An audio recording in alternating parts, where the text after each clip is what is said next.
¿Se logra ver? Sí, Sí, sí, sí, sí. Ya, buenos días, doctora. Buenos días, compañeros. Hoy empezamos con las disertaciones de la materia y el tema que vamos a disertar hoy va a ser el hipotiroidismo congénito. Y como ya sabemos, una de las consecuencias que se da en el hipotiroidismo congénito es el retraso mental. Y vamos a ver de qué manera podemos prevenir el retraso mental. Los disertantes son Belis Flores Eunice y mi persona, Mariela Cruz. Doctora, usted dice quién quiere que empiece la disertación.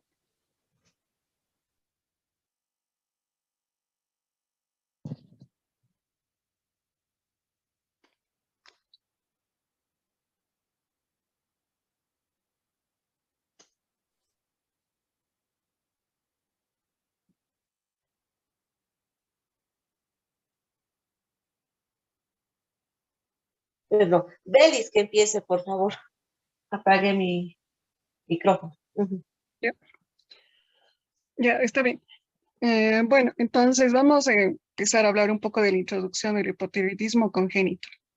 Recordemos que el hipotiroidismo se refiere a una actividad deficiente de la glándula tiroidea. ¿Y a qué se refiere el hipotiroidismo congénito?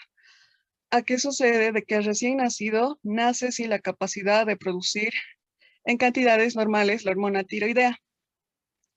Mencionar que el hipotiroidismo congénito se presenta aproximadamente en 1 de cada 3.000 a 4.000 recién nacidos.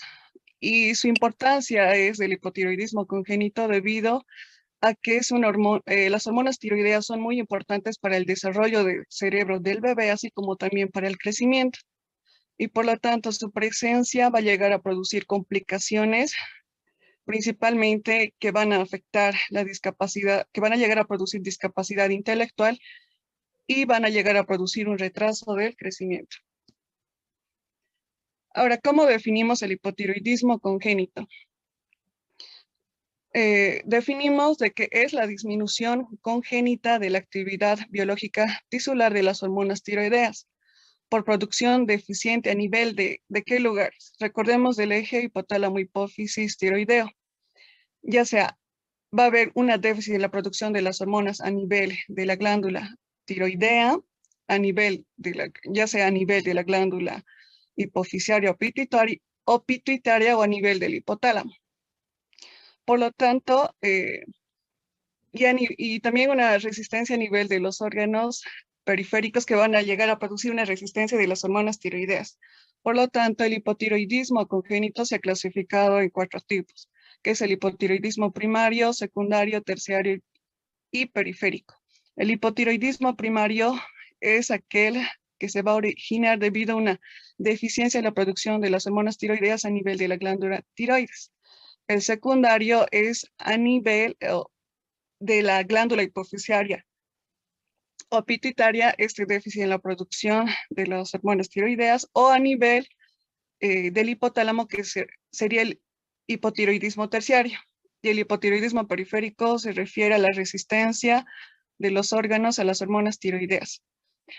Y dentro de este tipo de la clasificación del hipotiroidismo, el hipotiroidismo primario es el principal responsable o causante del hipotiroidismo congénito, ya que éste llega a producir un 95% de hipotiroidismo congénito. Y tanto en el hipotiroidismo primario, secundario y terciario se subclasifican en hipotiroidismos ya sea permanentes o transitorios.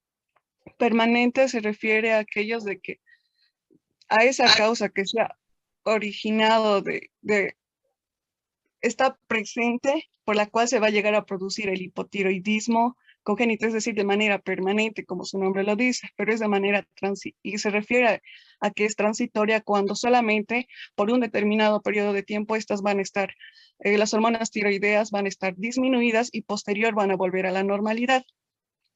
Dentro del hipotiroidismo primario permanente, las causas más frecuentes que se llegan a producir es debido a disgenesias tiroideas, principalmente la agenesia, la hipoplasia y la ectopía tiroidea. En cuanto a los factores predisponentes de un hipotiroidismo congénito, dentro de los factores genéticos podremos ver la asociación a otros síndromes, como al síndrome de Down y al síndrome de Turner. Y para que se produzca un hipotiroidismo transitorio, podemos mencionar como factores predisponentes a la prematuridad, al déficit de yodo en la alimentación o anticuerpos maternos. En cuanto a las manifestaciones clínicas del hipotiroidismo congénito, tenemos que mencionar que generalmente estas no se manifiestan o no suelen ser muy perceptibles durante los primeros días de vida del recién nacido. Por lo tanto, se ha creado hay el índice de Letard, que es un índice que nos permite guiarnos según la presencia de estas manifestaciones clínicas de poder sospechar un hipotiroidismo congénito. Dentro de estas se encuentran la dificultad a la succión, el estreñimiento, la inactividad, la hipotonía muscular, la presencia de hernia umbilical, una macroglosia, una piel moteada, una piel seca. La fontanela posterior está igual protuberante o una facies mixedematosa, como podemos observar en las imágenes. En la primera imagen podemos ver el abdomen abombado, la presencia de hernia umbilical. En la imagen número 2, más la facies mixedematosa. Entonces, de acuerdo a la presencia de estas manifestaciones clínicas, se va a dar una puntuación, como ustedes pueden observar a cada lado de la manifestación clínica. Y si estas llegan a sumar a un puntaje de 4, se debe de sospechar de un hipotiroidismo congénito. Y dentro de otra sintomatología asociada podemos mencionar a la ictericia prolongada, a un llanto ronco, al cornaje, la presencia de cornaje, perdón, y la hipotermia. En cuanto al diagnóstico del hipotiroidismo congénito, es fundamental para que posterior se pueda realizar un tratamiento inmediato y así evitar las complicaciones.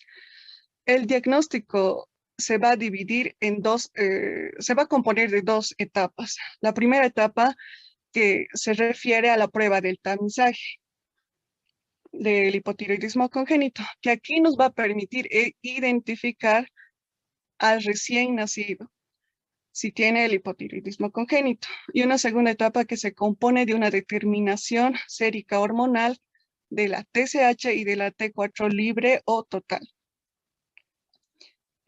Al lado podemos ver un gráfico donde primeramente habíamos mencionado que se realizará un tamizaje neonatal. Este se realizará en caso de que el recién nacido sea término, es decir, de 36 a 41 semanas, se realizará entre el tercer y quinto día de vida extrauterina. Y en caso de que sea un recién nacido prematuro, es decir, menor a 36 semanas, se realizará el séptimo día de vida. Ahora, si la toma del tamizaje neonatal nos da un resultado de que la TSH está menor a 9.9, entonces se descarta hipotiroidismo congénito. Pero si la TSH está mayor a 10, es un probable caso de hipotiroidismo congénito. Pero para poder confirmar esta sospecha, entonces ahí es cuando tenemos que realizar la determinación sérica de la TSH y de la T4. Si esta determinación sérica observamos que la TSH está por encima de 10, entonces confirmamos el caso de hipotiroidismo congénito. También se mencionaba de que ya que el tratamiento tiene que ser de manera inmediata una vez realizado el diagnóstico, se recomendaba de que se dé este tratamiento aún cuando los resultados del laboratorio puedan tardar más allá de 24 horas. Entonces, para poder evitar las complicaciones principalmente en el desarrollo neurológico, entonces se recomendaba administrar el tratamiento, en este caso que es la levotiroxina, hasta que se obtengan los resultados del laboratorio. Pero ya una vez obtenidos, si estos valores están dentro de los rangos normales, entonces suspendemos la levotiroxina porque ya descartaríamos el hipotiroidismo. Pero según los resultados del laboratorio, si se nos confirma, tendríamos que continuar ya el tratamiento inicial. En cuanto a los estudios complementarios, como habíamos mencionado más antes, el perfil tiroideo, ya sea de la TSH, de la T3, de la T4, de la T4 libre o de los anticuerpos de la TPO.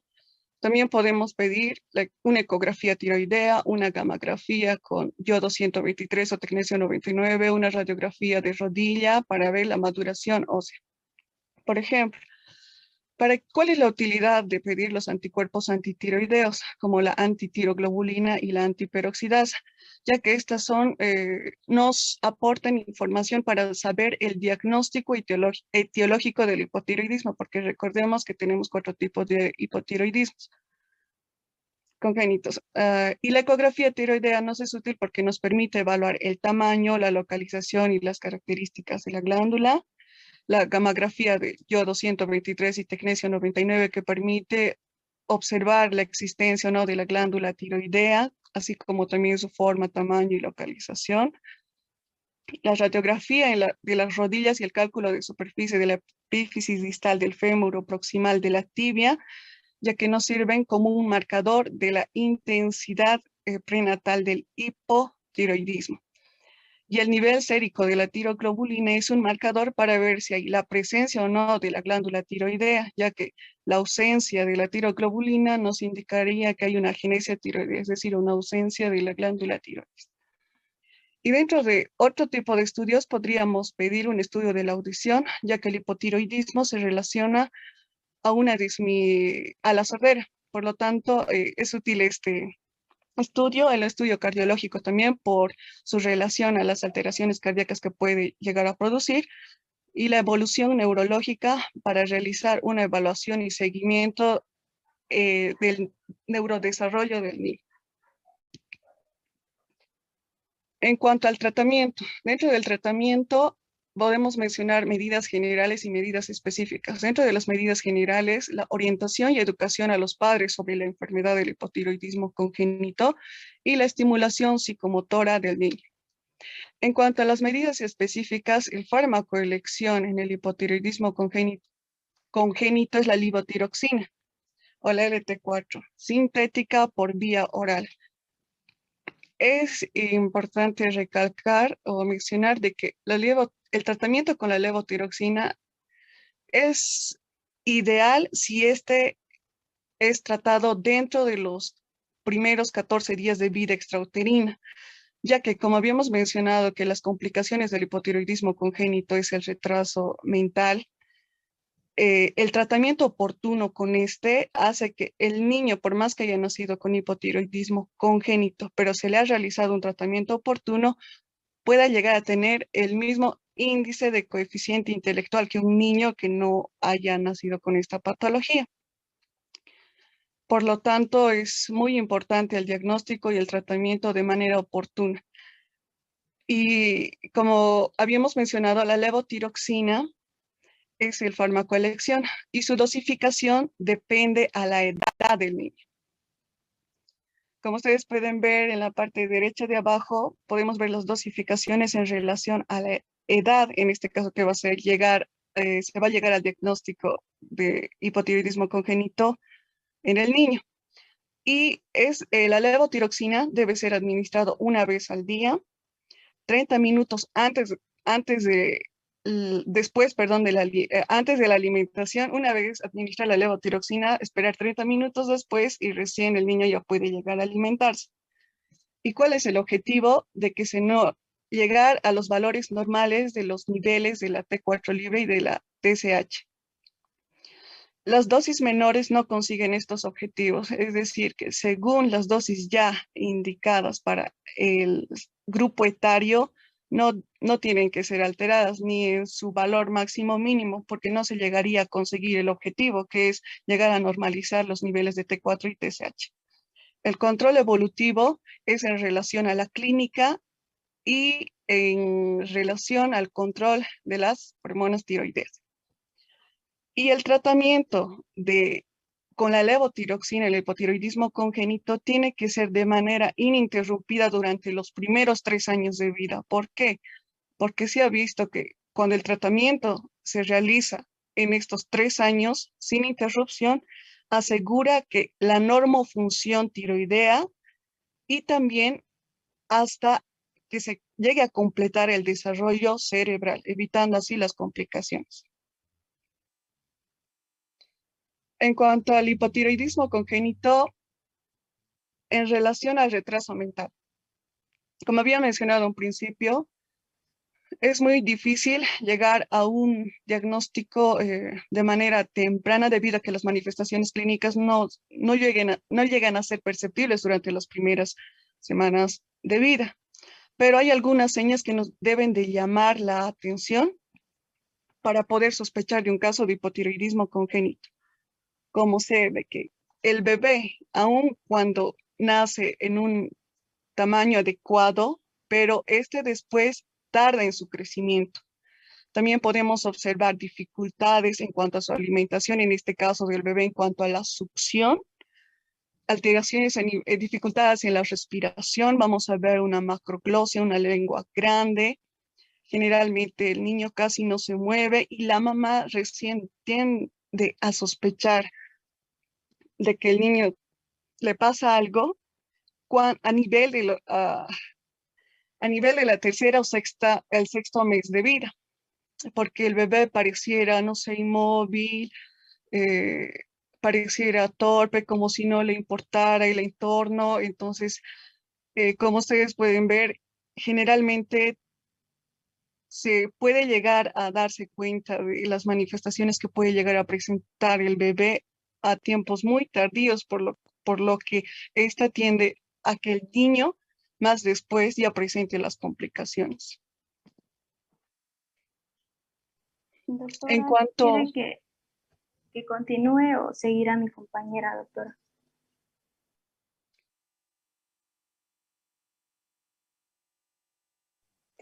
No, que continúe su compañero, luego le voy a hacer preguntas, por favor. ¿Ya? Por favor. Está bien, doctora. en cuanto a las otras señas de hipotiroidismo que podemos observar es de que la temperatura es baja, es decir, está hipotérmico el niño. La piel está seca, fría, gruesa. Generalmente el pelito suele cubrir la frente. Los párpados suelen estar hinchados. El puente de la nariz suele ser plana. La cara, las manos y los pies suelen estar hinchados. Crece muy despacio, a pesar de que hayan nacido con una talla adecuada. A través del tiempo no lo va a hacer. Tiene estreñimiento. Y también, como hemos mencionado, puede estar presente la sordera. Y además de que el niño va a presentar alteraciones a nivel de la rodilla, como la presencia de un agrandamiento de la rodilla o una hinchazón que se podría llegar a observar ahí y la presencia de un dolor. Es importante también realizar un diagnóstico diferencial con otras patologías como el síndrome de Down, ya que, por ejemplo, en el síndrome de Down se va a presentar la frente, en este caso va a estar descubierta, los ojos van a estar rasgados y va a haber el epicanthus a nivel del pliegue en el ángulo interno del ojo.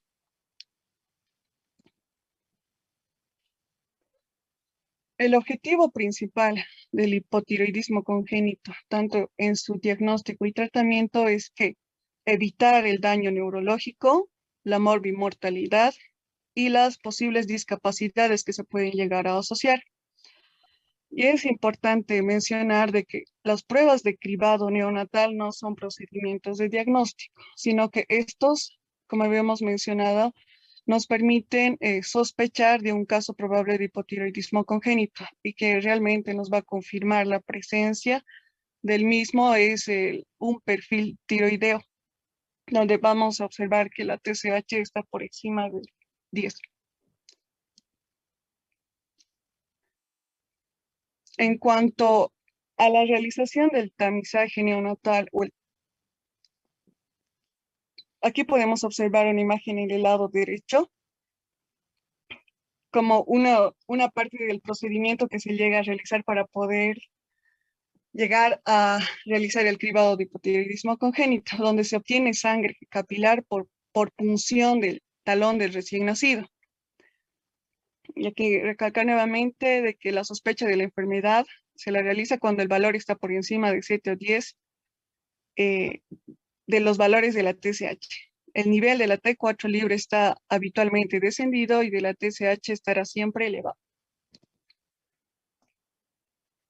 Los resultados que se van a obtener de la sangre venosa, estas van a estar superiores a 10 y dentro de otros tipos de información o para que nos pueda llegar a sospechar de un hipotiroidismo congénito, debemos de recabar información de la anamnesis familiar y perinatal, del índice clínico del hipotiroidismo y los niveles séricos de T4 libre de la TSH y de la tiroglobulina.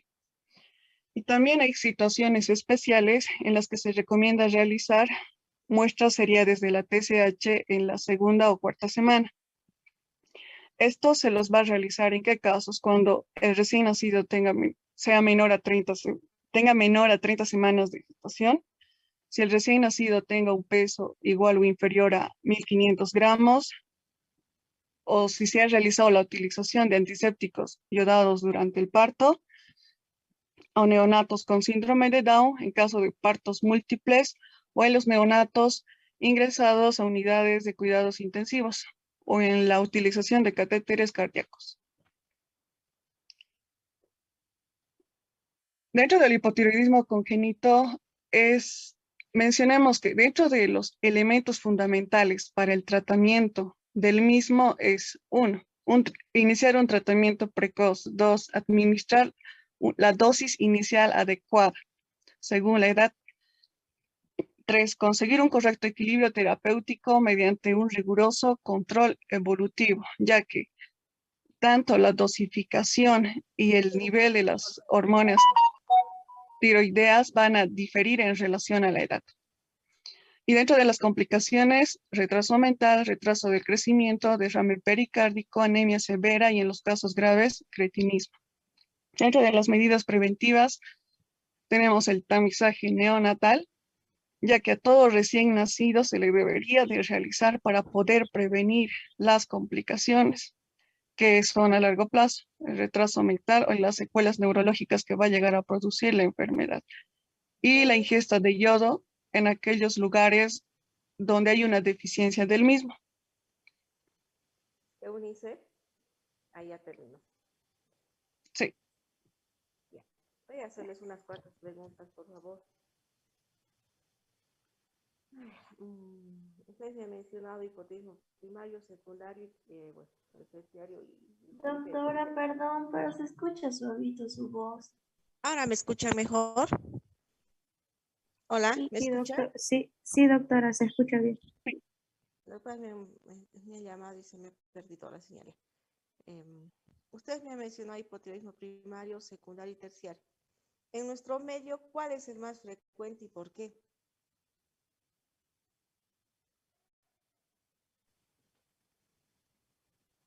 El más frecuente, según la literatura autor, es el hipotiroidismo primario, ¿Por qué? permanente. ¿Por qué? Más se relacionaría a las disgenesias tiroideas, como la hipoplasia, la agenesia. No. En nuestro medio, ¿cuál es la causa más frecuente?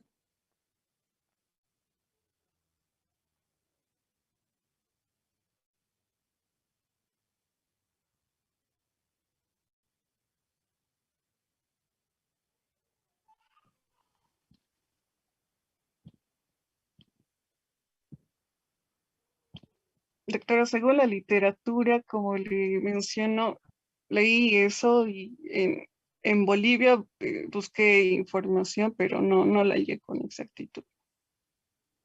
A ver, su compañera. Doctora, como comentaba mi compañera, también encontramos en la literatura la más frecuente, el hipotiroidismo congénito primario. Ya, pero ¿por qué? ¿Cuál es la causa de ese hipotiroidismo primario que ustedes me indican? ¿Cuál es la causa más frecuente en nuestro medio?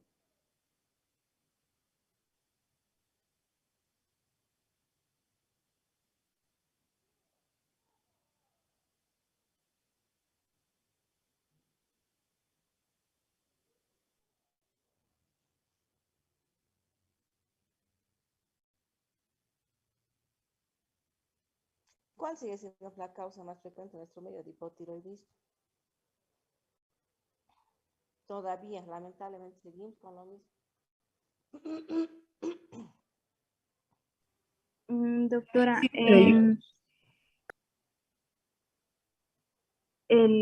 bueno, en pediatría nos comentaban, nos comentaba el doctor que las pruebas, o sea, los resultados se entregaban tardíamente. Bueno, no Son sé. errores, pero la causa más frecuente en el problema sigue siendo la deficiencia de aporte de yodo por la parte de la madre. Sí, no le llega yodo a la madre, por lo tanto no le llega yodo al niño para todo lo que es la síntesis hormonal. Esa es la causa más frecuente. Continúa siendo la más frecuente. No les he pedido que, por ejemplo, me aprendan estas cosas complejas, que sí hay acá un montón de complejidad, mutaciones puntuales, del NKX2-1, con el factor de crecimiento que se acompaña de Corea, taxenomatía, esas cosas no, porque no corresponden, ¿me entienden? Pero sí corresponde que sepamos cuáles son las causas más frecuentes en nuestro medio. Y la causa más frecuente, lamentablemente, sigue siendo la deficiencia de yodo. Sigue siendo. No hemos logrado combatir todo lo que sería la deficiencia de yodo en nuestro medio, en Bolivia en general. Sí, doctora. Sí. Por ejemplo, en un documento leíamos con mi compañera que, por ejemplo, en el campo, una forma de prevenir el retraso mental, como ellos solamente consumen lo que ellos producen y eso tiene poco contenido de sal, entonces una manera de prevenir era el consumo de sal yodada, doctora.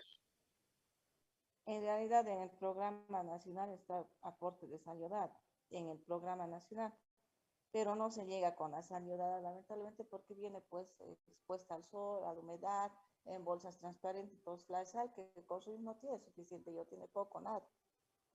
Ya, su compañera mencionó que tenemos pacientes con sordera. ¿A qué síndrome se refiere?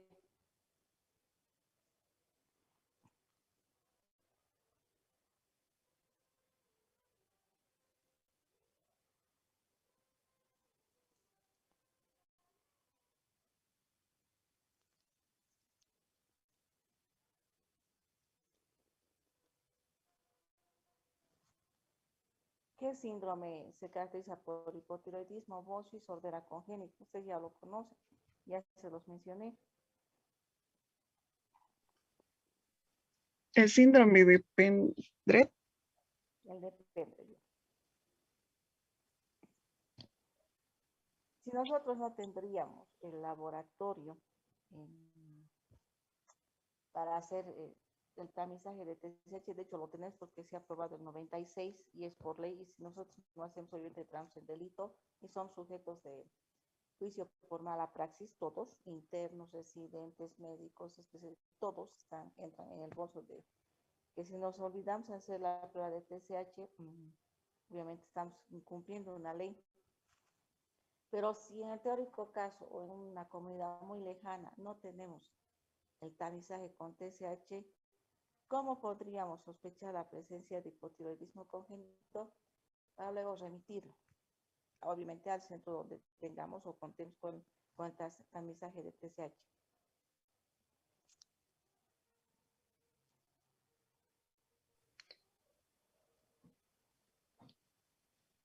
Como habíamos mencionado que es difícil en los primeros días de vida para poder llegar a un diagnóstico mismo por las manifestaciones clínicas que va a presentar el niño, pero ya creando el índice de la TERES, como había mencionado, que según estas manifestaciones clínicas podríamos llegar a sospechar de un probable caso de hipotiroidismo.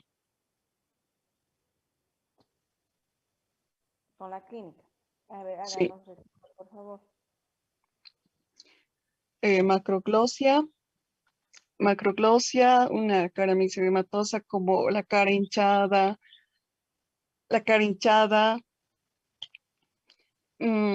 hipotonía muscular, distensión abdominal, puede haber la presencia de hernia umbilical.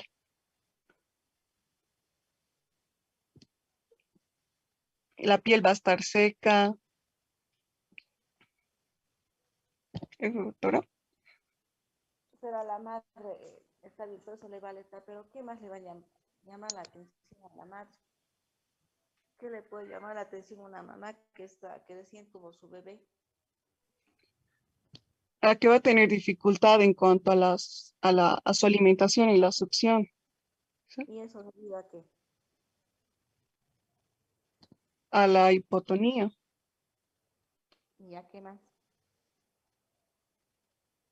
Ahí también de que el niño, como nos menciona, si bien va a crecer con un tamaño adecuado, pero al transcurrir los días no va a tener un crecimiento adecuado. O sea, se va a quedar ahí como en eso. La lactancia, debido a que se dificulta. Y además el llanto de los niños es típico, es un llanto ronco, debido a que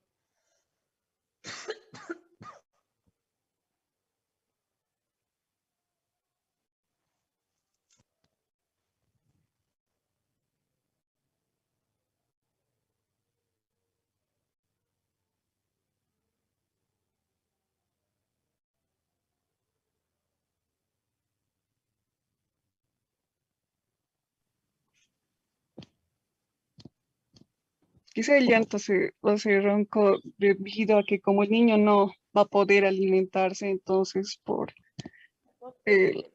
¿A qué se debe eso? por, ¿A qué se debe?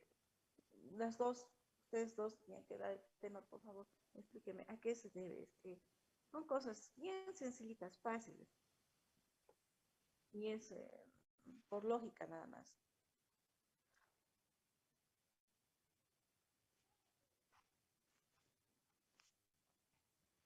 ¿Qué utilizamos pues para succionar? ¿Con qué succionamos? La lengua, doctora, y como el bebé se encuentra con macroglosia, tal vez no va a poder succionar.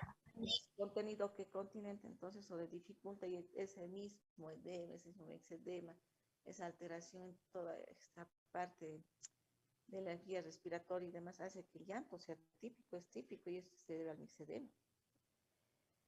Ya, para nosotros hacer el tamizaje y posteriormente hacer el diagnóstico de hipotiroidismo congénito, ¿cuáles son los valores de corte de TSH para solicitar TSH, T4 libre, T3, T4, tiroglobulina, anticuerpos? ¿Cuál sería nuestro valor de corte de TSH?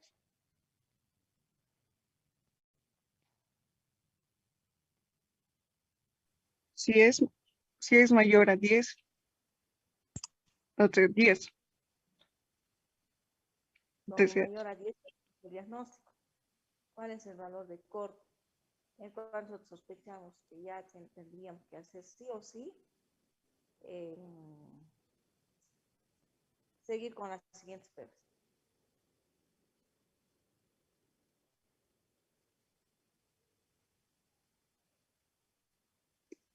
Si es mayor a 10,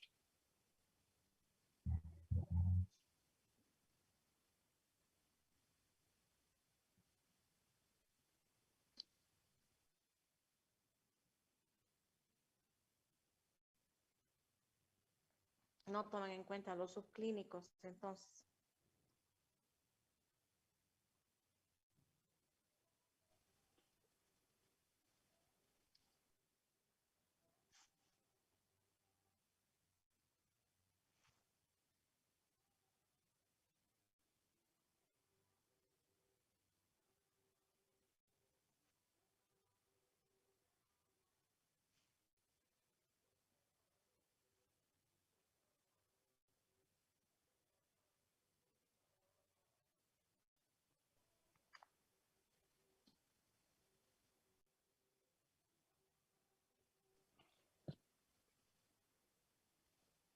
Es decir, todo aquel niño que viene por debajo de 10, ustedes no hacen más nada. Suspenden toda prueba y indican que no pasa nada.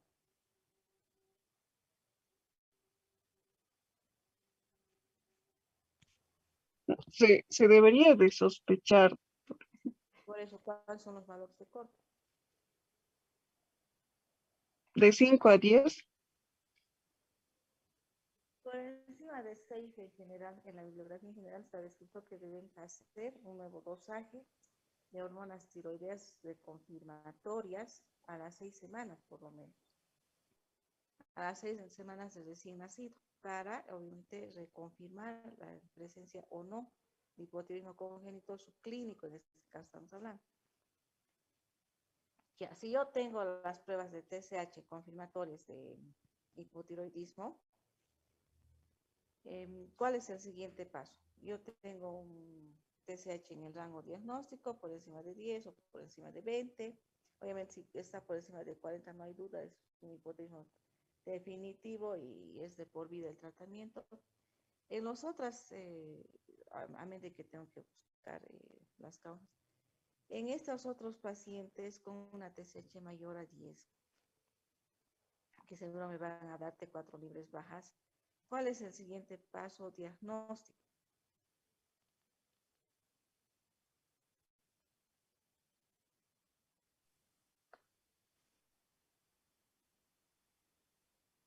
Podría realizarse una ecografía o una gamografía. Una Teniendo ecografía, ¿qué es lo más frecuente de encontrar? disgenesias tiroideas, ya sea una agenesia tiroidea, ausencia de la glándula tiroidea, o una hipoplasia, o una ectopía tiroidea. ¿Cuál es la ectopía más frecuente?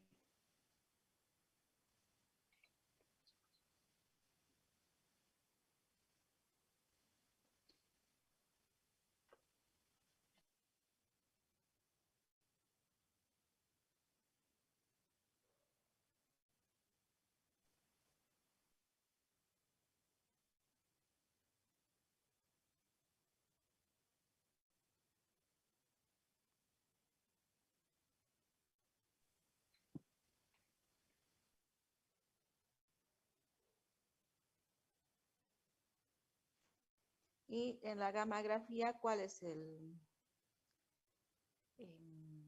qué radiofármaco van a utilizar de elección para hacer el diagnóstico?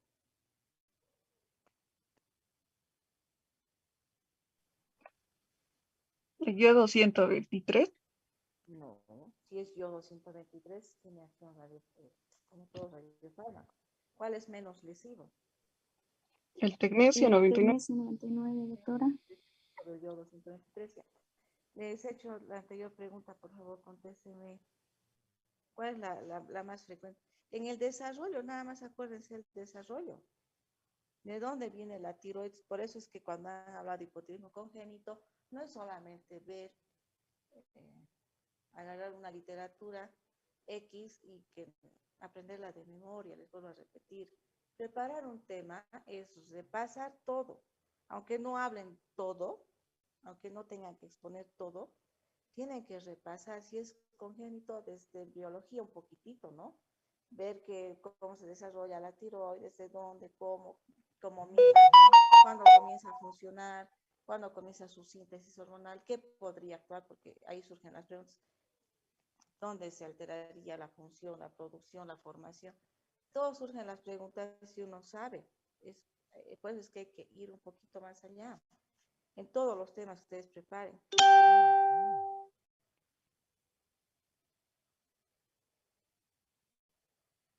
¿Cuál es la más frecuente en el desarrollo? Solo acuérdense en el desarrollo.